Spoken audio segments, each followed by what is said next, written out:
कर्म बड़ा या भाग्य? यह बहस इस दुनिया में सदियों से चली आ रही है। कर्म और भाग्य में बड़ा कौन है, यह प्रश्न सदियों से मानव मन में उभरता रहा है। कर्म को मानने वाले कर्मवादी लोग कहते हैं कि कर्म ही सब कुछ है और भाग्य कुछ नहीं।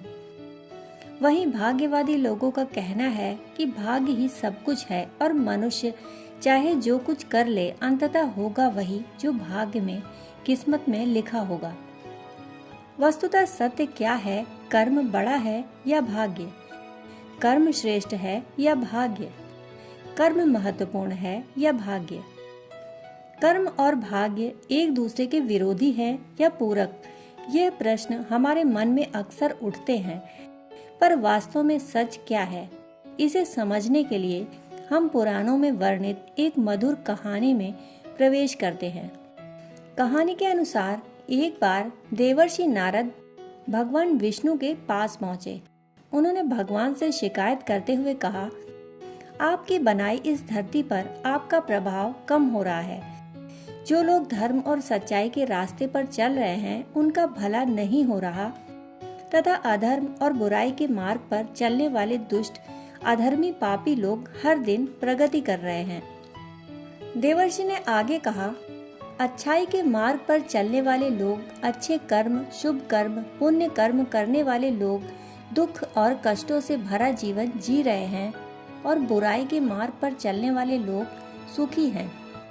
यह सुनकर भगवान विष्णु मुस्कुराए और बोले, जो हो रहा है वह सब नियति है।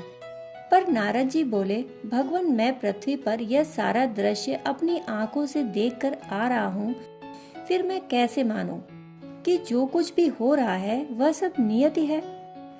भगवान बोले, ठीक है, आप कोई ऐसी घटना बताएं जिससे आपकी बात सिद्ध होती हो।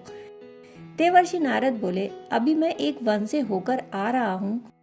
उस वन में मैंने देखा कि एक गाय दलदल में फंस गई थी, लेकिन उसे बचाने वाला कोई भी न था।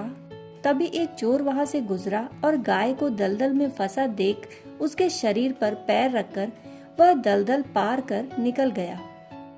फलस्वरूप वह चोर तो दलदल पार कर गया, पर वह गाय दलदल में और अधिक फंस गई। देवर्षि ने अपनी बात आगे बढ़ाई और कहा, भगवान आगे जाकर उस चोर को बहुत से सोने के सिक्कों से भरा एक थैला मिल गया।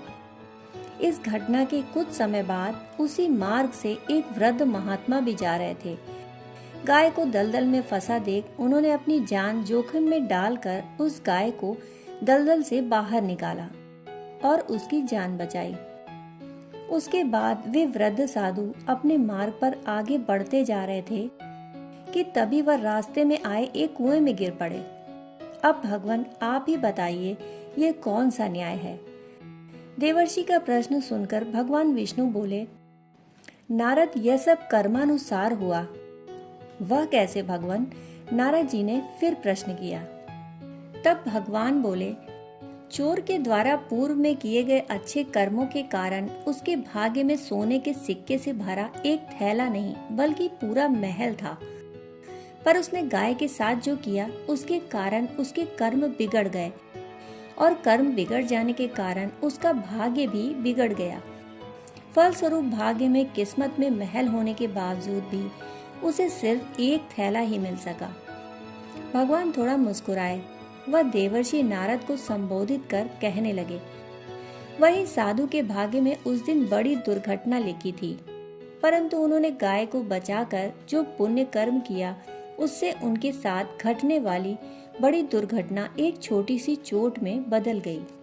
भगवान की बातें सुनकर नारद जी संतुष्ट हुए और उन्हें यह समझ में आया कि अच्छे कर्म से अच्छे भाग्य का निर्माण होता है और बुरे कर्म से बुरे भाग्य का निर्माण होता है, और तदनुसार कर्म करने से हम अपने भाग्य को भी बदल सकते हैं। कहानी सुनने के लिए आपका बहुत बहुत आभार। फिर मिलते हैं ऐसी ही कहानियों के साथ। तब तक के लिए धन्यवाद।